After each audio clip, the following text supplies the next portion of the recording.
Welcome, everybody, back to OTT Executive Podcast. I'm Brian Mahoney, the CEO of Trend Research and the president of the OTT Executive Community. We're continuing in our conversations with leaders of the OTT industry. Today, we're joined by Michael Senzon, who's the president of digital for Allen Media Group. Hello, Brian. Thank you for having me. Great to be here. Well, this is great. So, as you know, Michael, one of the things we really like to do is personalize some of the luminaries in the industry, get to know you a little bit better, learn from that, and then kind of move into what's happening in the industry. Let's start with your career background. Like, how'd you get your start in this crazy industry? I actually, it was funny when I heard you say we were going to talk a little bit about my background, it brought me down memory lane. But what came to mind was how fortunate I've been and how grateful I am for all the opportunities I've had. And it started out. I got out of college in '99. So at that point, it was kind of like the dot-com bubble was getting bigger and getting ready to burst, if you Oh, will. yeah. And I'd obviously been focused on production news. I was very much a self-taught engineer, developer, doing web, video. I just kind of loved all of that. And I stumbled into an internship, which turned out to be a great experience. And I look back on still to this day, if I could go back and do something over again, I would love to go be an intern for David Letterman one more time.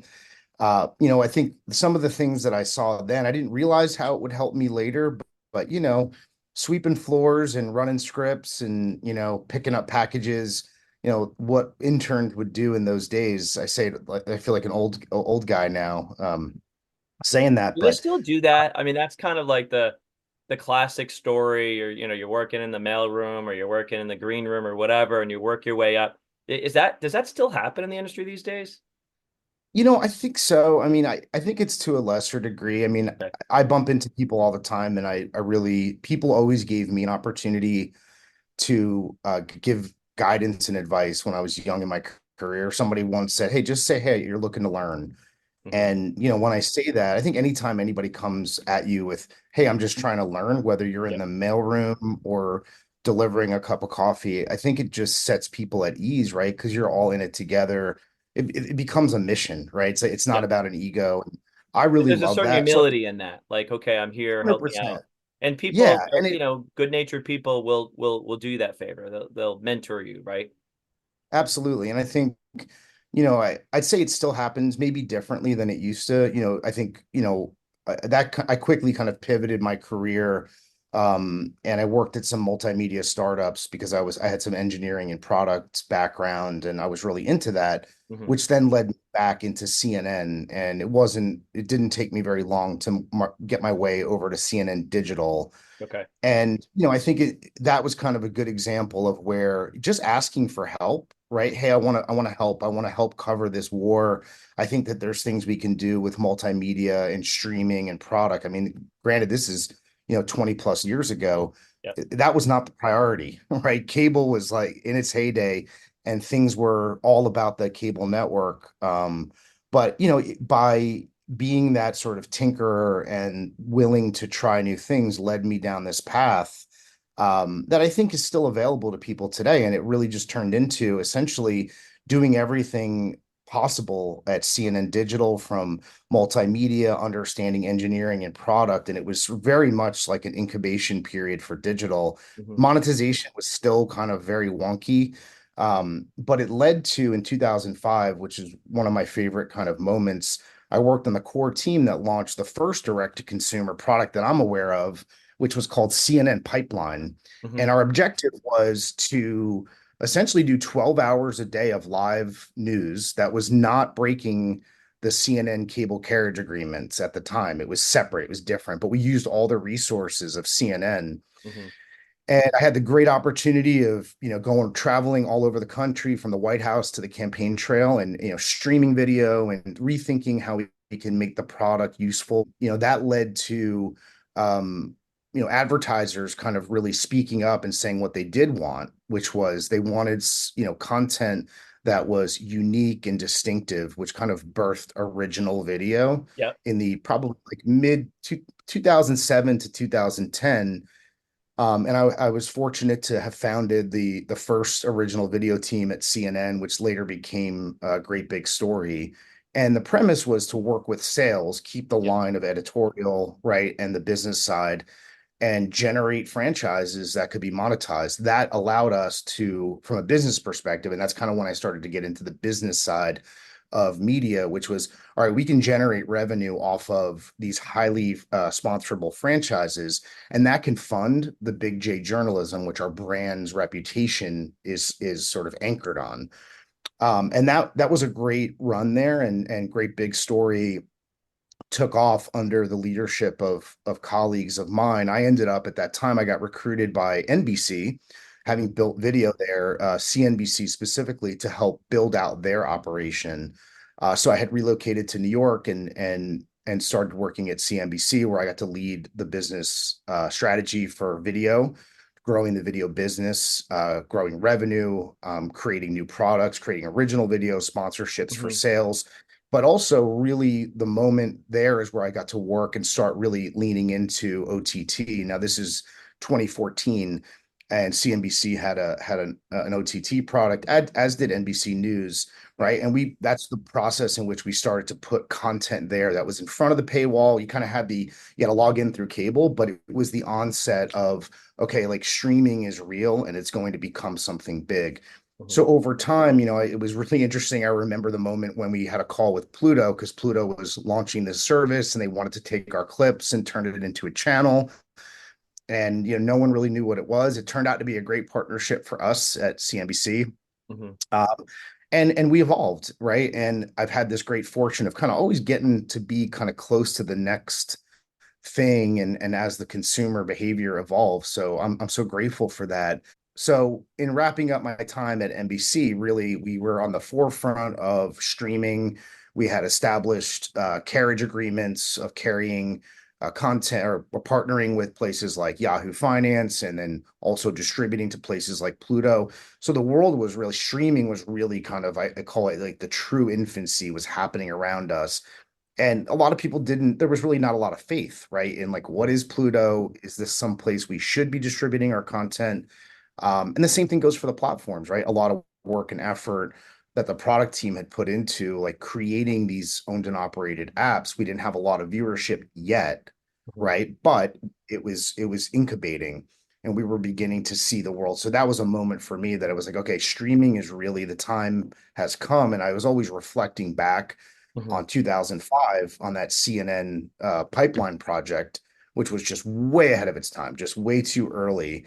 And it was exciting. So, I set my sights on streaming. Mhm. And that kind of set me up for my next role, which we can Before talk before about you go as there, well. Michael, one of the questions I have, and maybe you kind of already answered it, is what was that inflection point where with the projects you were working on, where streaming went from kind of being a toy or a prototype or something to experiment with the light bulbs went on. I'm like, there's real revenue here. This is the future. We got to, invest more in this. And was that at CNN? Was that at NBC? When did that happen? When did that click? Yeah, I mean, I think that there's just been moments. I'd say there's, look, I think everybody wants a revolution of like this revolutionary moment. To me, it was more of evolutionary moments that sort of led to the larger streaming revolution. And yeah, I'd say it started at CNN, and I'd say probably 2005 when we made the decision to go from paid, it was a paid service. Even watching video was paid through the Real Player, the Real Networks player, to going free, right? Yeah. And I think free became like, okay, we're now democratizing access, right? It was already hard enough. I mean, go back to 2005, the internet's still young, and you're asking people to pay for stuff. That's a huge leap, right? Even today, Yeah. it's a huge leap. You see the same thing with direct to consumer. Yeah. So to me, that was a massive inflection point. And then as the marketplace and advertisers sort of got involved and said, hey, we want to be able to sponsor Mhm. franchises, we want distinctive video, we want to be able to touch users in a certain way. That was another inflection point, right? And that drove a lot of that business. I mean, that was why Great Big Story kind of got the investment at CNN.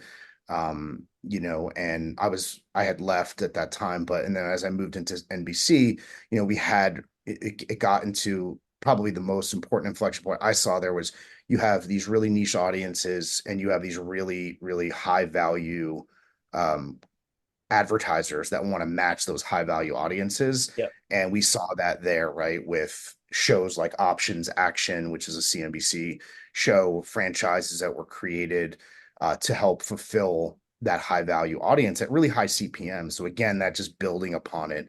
As to me, what we happened at that point was while streaming was not really, no one really knew what sort of fast was at that time or really understood it. Essentially, what it later became was the same inflection point, which is you have a captive audience leaned back. We were always talking about lean in, lean back on Right. digital and web. Exactly. Yeah. And then like the true lean back happened when it's like, oh, by the way, digital's not about your laptop or your phone, right? Mhm. Everyone was spending so much time thinking about the phone, Yeah. right? It's like, oh, how do you, everyone's moving to the phone. Well, no, everyone's moving to the phone and they're still watching TV. Like that to me was probably Right. one of the most transformative moments. And Pluto has a lot, takes a lot of credit for that, right? For convincing the marketplace to say, hey, there's a lot of great content out there that's yet to be monetized or can be monetized again via streaming. Okay.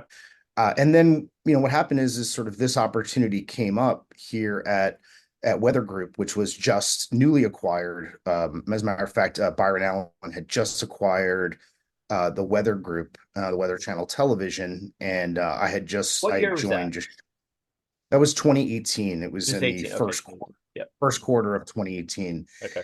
And it was really intriguing to me because I had this great opportunity. One of the things that I have done in my career is work at the intersection of, the traditional newsroom and the traditional organization and the digital organization.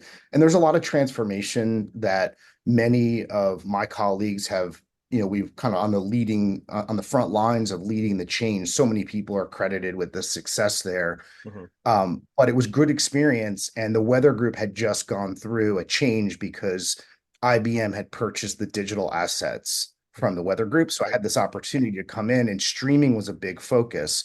And they had this little property that was really just putting out fast channels called Local Now. Yeah. And they were looking to really build it up.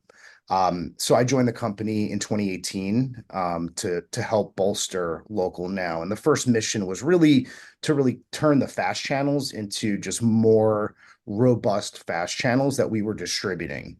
Hmm. As time went on, we kind of wasn't too long. It was about a year and a half as we were knocking on the door of the pandemic. It was right in that moment, sort of there was a kernel of an idea that had come up with Byron probably in 2019, maybe even 2018. And I remember talking to him and saying, hey, it's kind of like you own the largest station group in the country. So you had these 223 fast channels that were mostly just automated being distributed out to Sling. They had an app which just let you open the app and watch the stream. So it was very basic service, groundbreaking for its time for sure, and a lot of great work. The Weather Channel pioneered localization, and that Yep. continued right into this brand.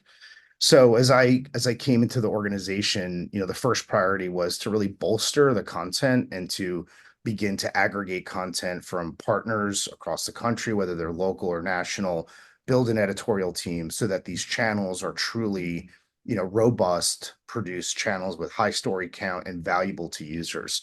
So Yep. that was mission number one, and that kind of went on for the first year. As at that time it was probably mid 19 when we started to lay the foundation for it was in the beginning of 2019 by beginning to talk to studios about major content deals. The first one was Lionsgate, and that's something that Byron we worked on actually at the conference, the NAPI conference in Yep. Miami of 2019, That and was that 5 years ago. It just boggles my mind that it seems light years ago, but it also seems like yesterday, you know? Yes. Yeah, absolutely. So that led to us starting to get some movies up on the platform. Yep. Before you know it, we're rolling into 2020, and the pandemic, right, was knocking at our door. And there was a lot of question marks about what might happen. And ultimately I credit Byron for, organizationally pushing us, because I do remember the phone call And, the way he saw it, I mean, we saw the trends. There was movement happening with people are being home. Streaming is going to take off. Like we knew it was going to happen. It also unlocked the fury of every streaming service possible, right? Kind of Right. the pandemic, go back in time from, CNN Plus to all of the services that are alive today. So, that's kind of that to me is kind of the beginning day of the chapter, which where we really said, all right, we're going to go launch a major streaming service that is going to be the best version of free TV. And I stand here today to tell you, or I sit here today to tell you that Local Now it Yeah. really is the best free TV experience that is a national platform. It leads with local. We have over 1,000 channels and we have over 700 local channels. Not everyone sees the same channels. Right. We're leading marketplace. We've invested heavily in our product and our design to make it a very easy transition for cord cutters, but Yep. also very intuitive for cord neverers. So it's in a really good sweet spot. And the business is in a very healthy place at this point because of the hard work and dedication and focus that we put on the user, like Yeah. really put the user first here. And you open up the app, it localizes you. I'm in Atlanta, so I get my Local Now channel, I get WSB and the other locals that are available to me. And we have our pipeline where we're going to have every fast channel that's available. So every local TV station in this country that has a fast channel, we have our sights set on getting live on the platform. We have most of them live already. We're It's the ones that amazing. Sorry to interrupt, but like local affords you certain luxuries you don't have with more generic content, right? Because it gives you literally location in the universe, right?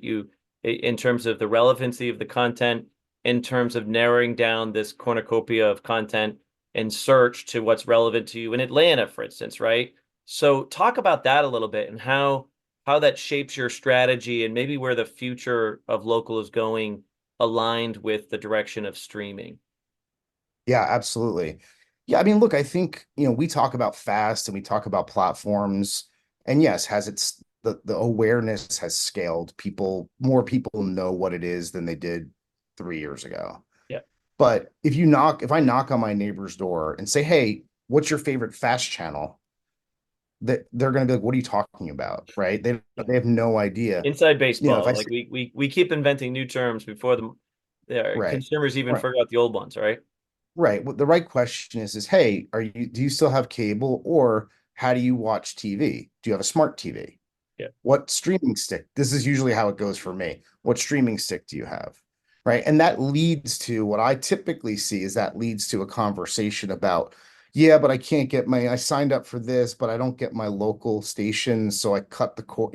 It, it gets to the biggest problem, right? Which is, it's not a frictionless environment and it's not simple. It's still complicated. We saw that, we definitely saw that coming very early, and that's where the pioneering technology came in. And, we already obviously had the pedigree of local and we had the pedigree of localization capabilities.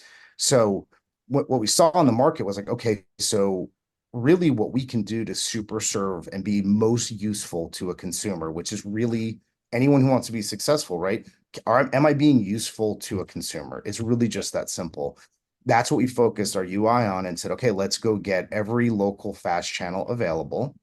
Let's get PBS. We have all 330 plus markets that PBS serves live on the platform. By the way, we are the only free ad supported streaming service that offers every PBS station in the United States. And it's a great honor. We love our partners at PBS. We have all the major Big Four network affiliates. Some of the bigger O&O groups we're in the final stages of, but we're working diligently to get those live. And what that does is it delivers on the promise. Users open it, they find it, and they see the brands that they know and love.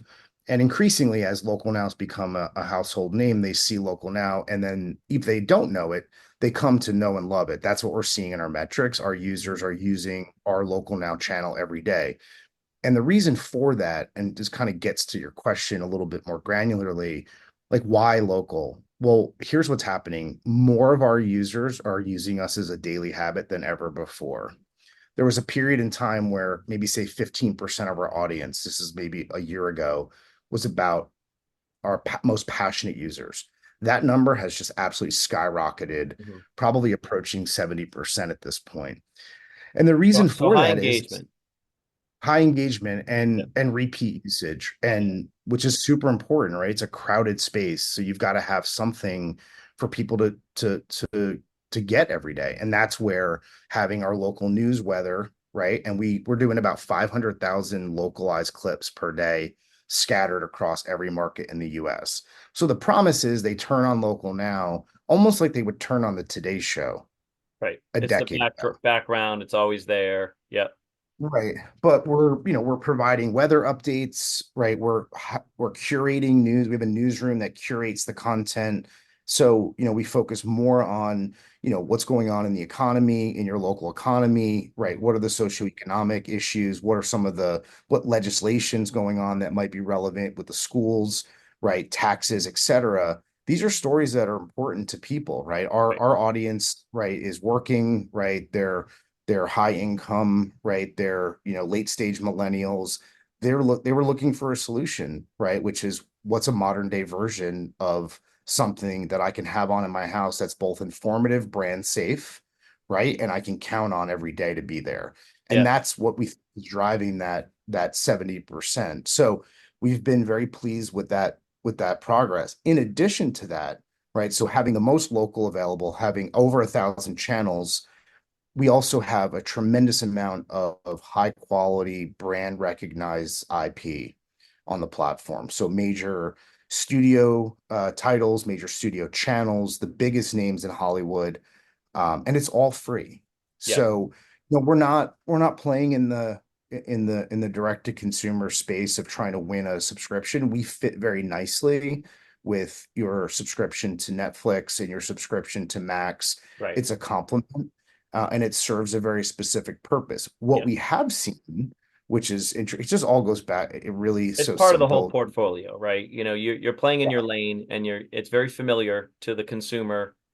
A lot of Yeah, that other stuff isn't. It's confusing and they're trying to figure out where to get their content different places. But all the local stuff that you put together, it's seamless to the world they came from, right?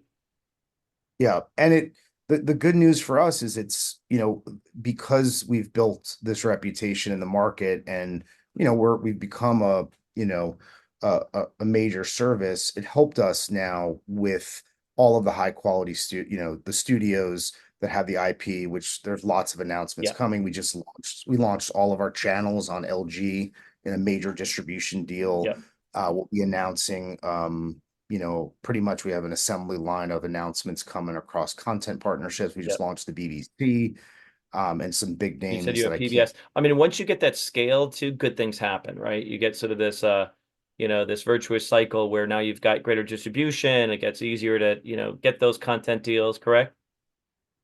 Absolutely right. I mean, it's just confidence, and trust me, I was on the front lines in the early days, trying to get cheddar on local now, and that was before we even launched, and Mhm. it was a different time and place. People back then, I mean, I say back then in 2021, people were willing to roll the dice a little more. Now you've got to have a clear strategy. What Yeah. is your kind of spot in the market? And then also, there's safety and scale, right? There's safety and brand recognition for others, and we're seeing that it's helping us tremendously. But the other part of it that's really been useful for us is because we have this high quality audience.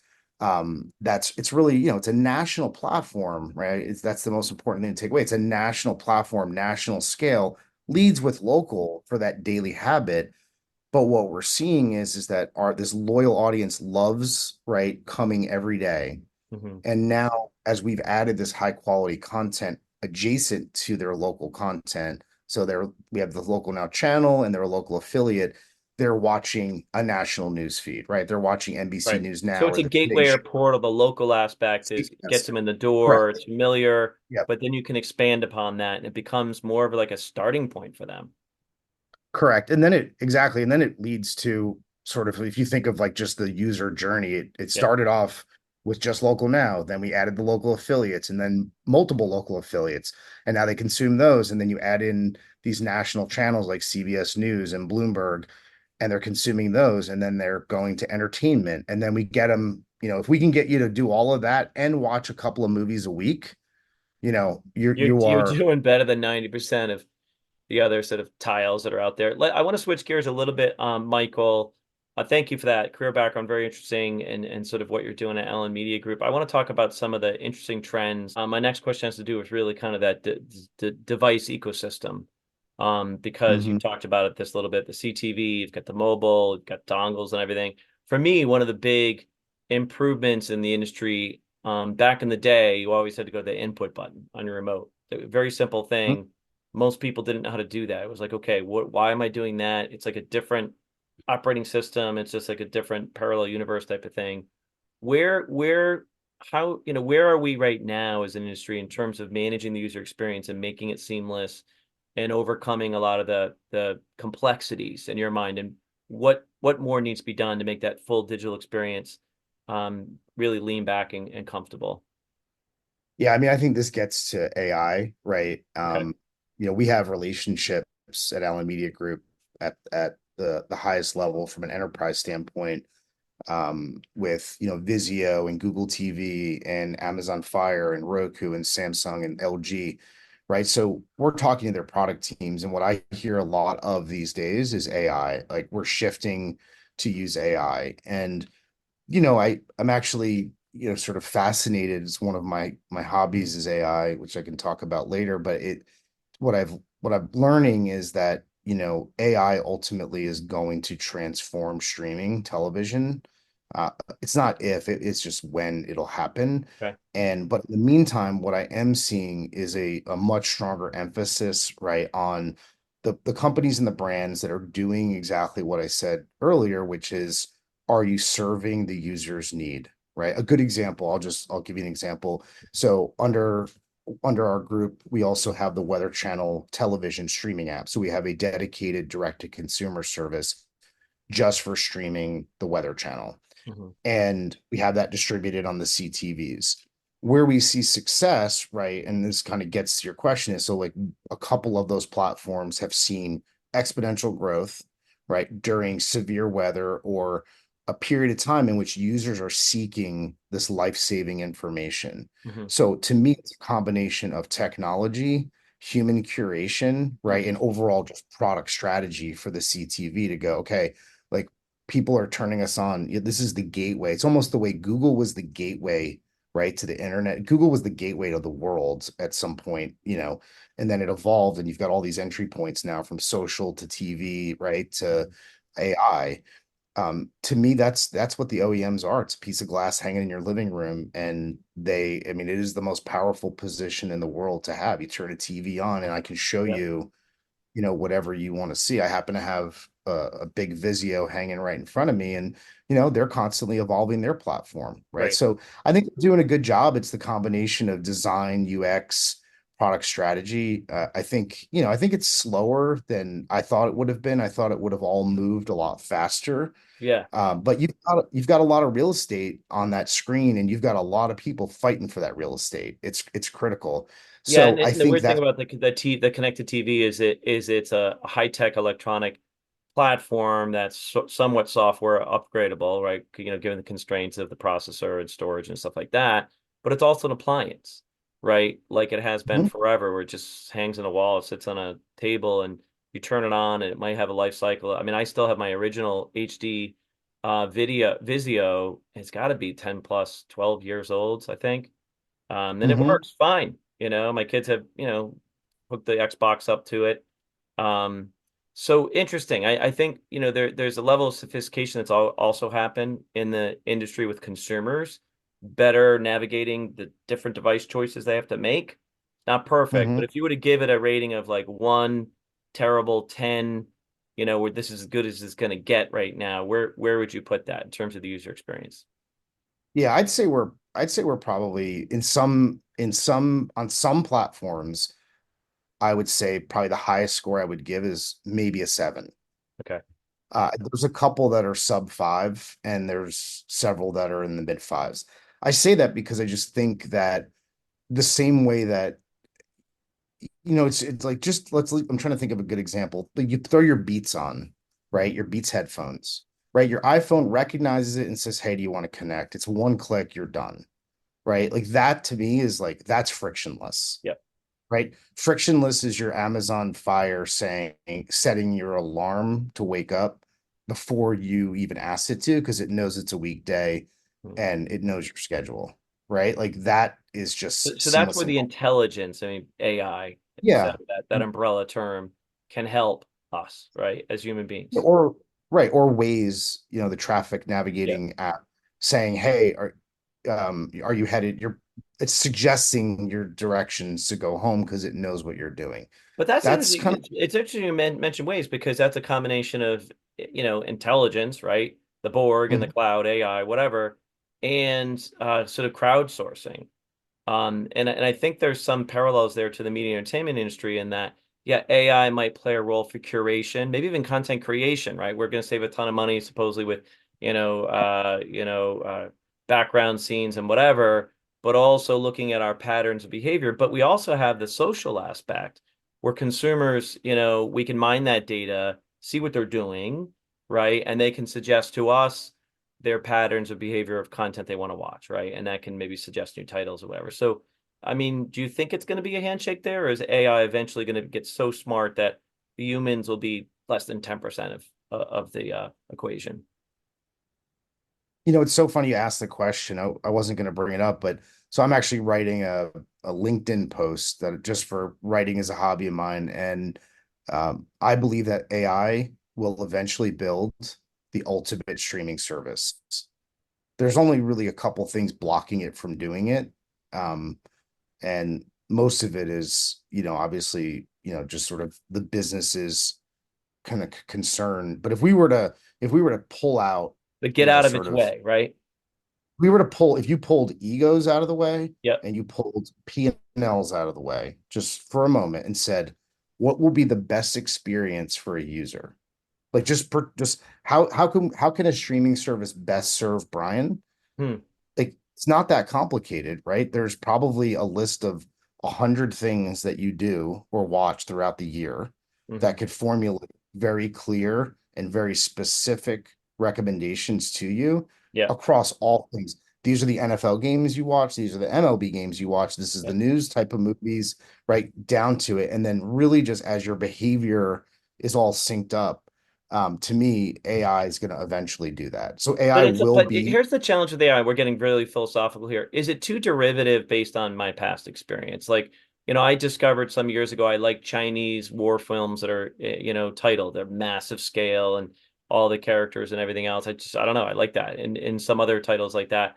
Would AI ever be able to recommend that to me? Would I be in this kind of artificial dome, of my past viewing habits? Well, I mean, if you're not, I mean, I think that, look, the YouTube algorithm's already doing this, right? It's like it'll suggest something to me that I was like, went down a rabbit hole on at one Hmm. point, but then I don't really interact with it again. And for nearly as much as I'm interacting with other content, and it doesn't take very long for it to just like dismiss it. Okay. So it's not gonna be Yeah. perfect, right? But it will, to me, the road will narrow, right? The more and more and more AI learns, the road will narrow. And maybe you And always it do will, have a rabbit hole button. Like, you know what? I want something totally off the wall new. Hit the button, boom, show me something cool. yeah, Maybe that is kind of push driven or yeah, pull driven. yeah. No, I mean, yeah, I think the point I'm making is that even if that doesn't ever happen, so you have these walled gardens of sports rights still as consolidation happens, right? You're going to continue to see, the Hulu's plus Disney Plus, right? Bundled in together Yeah. and right. And, Max and so forth and so on. So they'll all be, you'll have these sort of separate worlds, but within those worlds, you're Hmm. going to see AI take over. So I think there's two things happening. You have the apps, right? So you have the owned and operated streaming services that are Yes. just apps like Local Now and the Weather Channel app, who are using AI, right? So we're not publicly talking about sort of what we're doing, but we have a variety of incubation going on with AI. And then you've got the glass maker, right? Who is, whether it's Vizio or whoever, that's doing their own Amazon Fire TV, Hmm. that's doing their own AI. So eventually AI will talk to AI, Okay. right? it's able to, extract and pull things to the forefront. I mean, it's already doing it to some extent, but I just like it's look, AI, the hot AI topic in the last year or two, right? Is just in its infancy. Just think about a couple of years from now, I mean, it's right? crazy. I mean, it was the big Yeah. talk of NAB. A lot of it was kind of vaporware, but I saw some really interesting demos about ad insertion and local ad insertion, for instance, using AI. Mhm. So yeah, I agree. I think there's a lot there, and we could talk for hours about AI. It's such a fascinating topic. But I do want to get to sort of one of the things we like to do in these podcasts, Michael, is to personalize some of the luminaries in the industry and get to know you a little bit better. Is there a hobby or an interest or something you can share with our audience? Sure. Actually, I do like goofing around with AI in all seriousness, but having fun with it. Whenever there's news of a merger of a company, I usually ask AI to come up with a new logo. I did this recently when Warner Brothers mentioned buying Paramount. I asked for the top 10 logo ideas. No I actually way. That's I awesome. wrote, yeah. What would the new logo look like just for fun? To me, it's creativity. I think creativity is so Yeah. important. For me, not taking myself too seriously in this dynamic world is really important and humbling. And I think it just helps see clearly, what we can do to be better leaders, right? And to help evolve our organizations to be competitive in this dynamic market. And, I do that through a variety of means. I love running. I love biking. Mhm. I'm doing a lot of that these days, and it's a good opportunity to think outside the office and really come up with the strategy to do the next right thing, number one, and number two, to really um, do the best job I can as a leader, right? To inspire innovation across the organization. We're a very entrepreneurial company at Allen Media Group. We have one, this our chairman, CEO, and founder, Byron Allen, started the company, from his dining room table. And, a lot of that energy still persists throughout the company. So learning ways and to execute that here at the company and inspiring next generations of our leaders and innovators is something that I like to think about a lot about. So So that would be a great way to end this, Michael. What would be your advice? I mean, go back to your, earlier self at late night with David Letterman, and for folks at that point in their career right now that want to really, ride the wave and take this industry for what it is. And we've had a tough couple of years with cutbacks and so on. What advice would you give to them?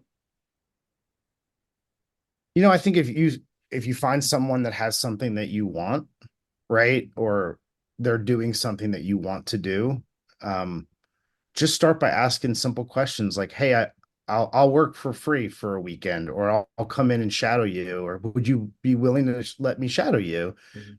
And how can I be helpful?" Right? What can I do to help you? And you'd be surprised. There's a lot of people out there that know that they owe it back to people to give them opportunities. And when you take that approach and keep it simple, you'd be surprised what lies ahead. So, but if you don't ask, right, then you'll never get. So you do have to take the action. Right. It's all about action. Take the action. I'd say there's times where I'll send notes to people that I want to reach out to personally, and I don't get a response. And maybe it's not for a while, but then eventually I do get a response, Hmm. right? And if I did ask if I was offering to be useful and they take me up on it, then I may have an opportunity awaiting me. So Yeah. take action, and try to be useful. And I think doors will open. I love it. Take action, be useful, humbly ask for how you can help, and Yep. doors will open for you. I think that's fantastic advice, really, in any industry. Yeah, absolutely. It pertains to daily life too. If you're in a family or a relationship as well, right? So you can use it everywhere. I'll pass this advice on to my kids. Maybe they'll offer to mow the lawn.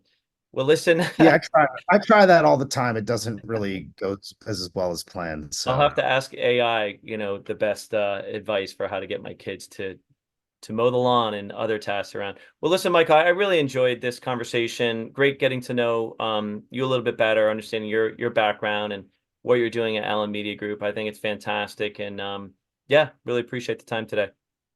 Yeah, thank you, Brian. I appreciate it. Honored to be here with you. I really appreciate the work you're doing, and thank you for taking the time to have me on. Sounds great. Once again, this is Brian Mahoney, the CEO of Trend Research and president of OTT Executive Community, joined by Michael Senzon from Allen Media Group. Thanks again, Michael. Thanks, guys. Signing off, everybody. Take care. Thank you.